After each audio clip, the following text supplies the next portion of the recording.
साथियों नमस्कार। Pet wellness with doctor Jitendra Kalra में आपका एक बार फिर स्वागत है। साथियों, अगर आप पेट ऑनर हैं, पेट लवर हैं, आपके किसी मिलने वाले के पास पेट है, तो ये चैनल आपके लिए है। जैसा कि आप जानते हैं, इस चैनल में मैं आपको पेट्स के बारे में, स्पेशली डॉग्स के बारे में विभिन्न जानकारी देता रहता हूँ, जो एक पेट ऑनर के लिए जानना आवश्यक होता है। गत 26 जनवरी को मैंने एक पोस्ट आपके साथ साझा की थी, जो थी रेबीज़ के बारे में।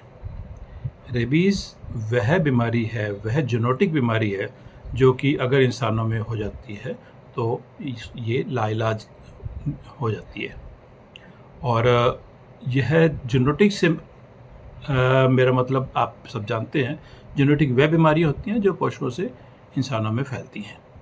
और इंसानों में इसका नाम हाइड्रोफोबिया के नाम से जानी जाती है, जिसमें पानी को देख के, बिजली को देख के इंसान को डर लगता है। अंततः मृत्यु होने की संभावना भी रहती है अगर ये लक्षण आने लग जाए, तो अगर ये बीमारी हो जाए तो साथियों, जो मैंने 26 जनवरी को आपके साथ ही साझा की, तो उसके बाद मेरे पास कुछ क्वेरीज आई, कुछ जानकारी और कुछ नए क्वेश्चंस आए जो कि साथियों ने जानना चाहे थे।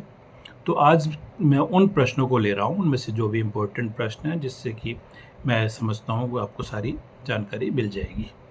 जिसमें पहला प्रश्न तो ये है कि चूँकि ये बीमारी पशुओं से जानवरों में फैलती है, तो प्रश्न ये आता है कि अगर किसी रेबिड गाय या भैंस का दूध अगर इंसान ने उसको पी लिया हो, तो क्या ये बीमारी इंसानों में हो सकती है?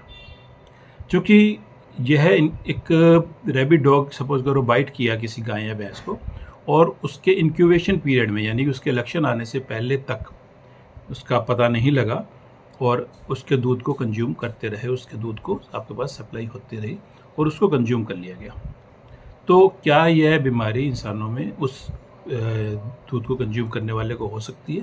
बड़ा वाजिब सा क्वेश्चन है। तो इसमें मैं ये कहना चाहूँगा साथियों कि जो ये रेब्डो वायरस है, जो रेबीज़ वायरस है, ये बहुत ही फ्रेजाइल वायरस है, और अगर आपने उस दूध को, उबला हुआ दूध उबालने के बाद कंज्यूम किया है, तो आपको इसमें कोई डरने की बात नहीं है। लेकिन कच्चे दूध को हैंडल करने वाले और कच्चे दूध को पीने वालों के लिए ये निश्चित रूप से एक खतरे की घंटी है, उसको प्रोफाइलैक्सिक वैक्सीनेशन करवाना होगा।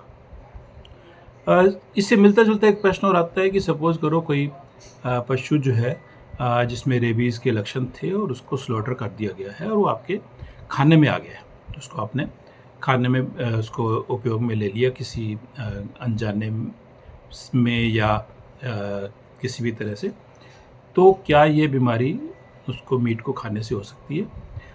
उसका उत्तर भी सेम है। कुक्ड मीट को खाने से ये बीमारी नहीं होगी, क्योंकि कुकिंग प्रोसेस में उसको गर्म किया जाएगा और गर्म करने से उसका वायरस नष्ट हो जाएगा।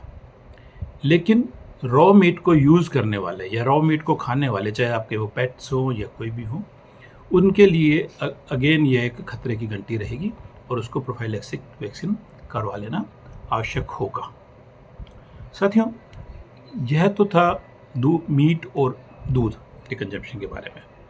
अब प्रश्न यह आता है कि अगर आपके साथ ऐसी कोई घटना घटती है कि कोई सस्पेक्टेड रेबिड डॉग या रेबिड डॉग बाइट कर लेता है, तो और मैं तो ये कहूँगा कि कोई भी डॉग अगर खेलते करते भी अगर बाइट कर लेता है, तो क्या करना चाहिए? तो मेरी सबको यही सलाह रहती है कि निश्चित रूप से सबसे पहले तो जो पहला काम जो किया जाना है, वो आपको उस घाव को अच्छी तरह से साबुन से पानी रगड़ रगड़ के धोना चाहिए। स्पेशली कोशिश करें कि कपड़े धोने वाला साबुन हो जो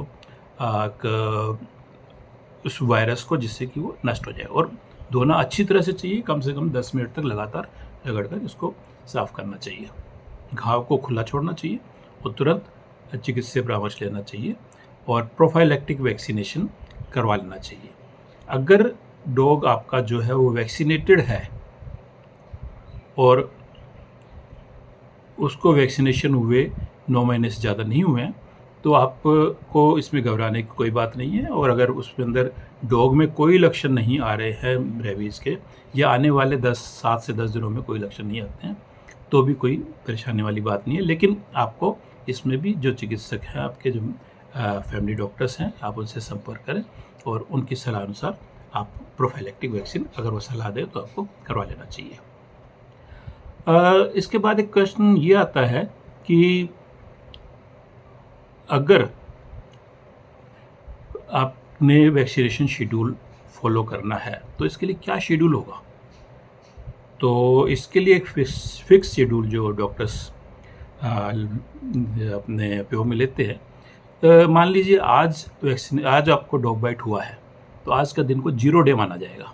तो 0, 3, 7, 14 और 28 डेज़ ये इसका वैक्सीनेशन का शेड्यूल होगा। और 28 डेज़ के बाद 2 महीने का गैप देके एक प्रोफाइलैक्टिक वैक्सीन और लगवा लेना एडवाइजेबल होता है। अब कई बार ये होता है कि आपने वैक्सीनेशन शुरू तो करा लिया, 0 डे पे लगा लिया, 3 पे लगा लिया, लेकिन 7th डे आप भूल गए। तो कोई इसमें कोशिश तो ये करें कि आप इसको न भूलें, बिल्कुल स्ट्रिक्टली फॉलो करें। अगर एक आध दिन के लिए भूल गए तो घबराने की वाली बात नहीं है, अगले दिन आप लगवा लें। और लेकिन इसका आगे के शेड्यूल पे कोई फ़र्क नहीं पड़ेगा, आगे आप वैक्सीनेशन उसी अनुसार कराते रहें जैसा कि आपको स्टार्टिंग में शेड्यूल बताया गया है।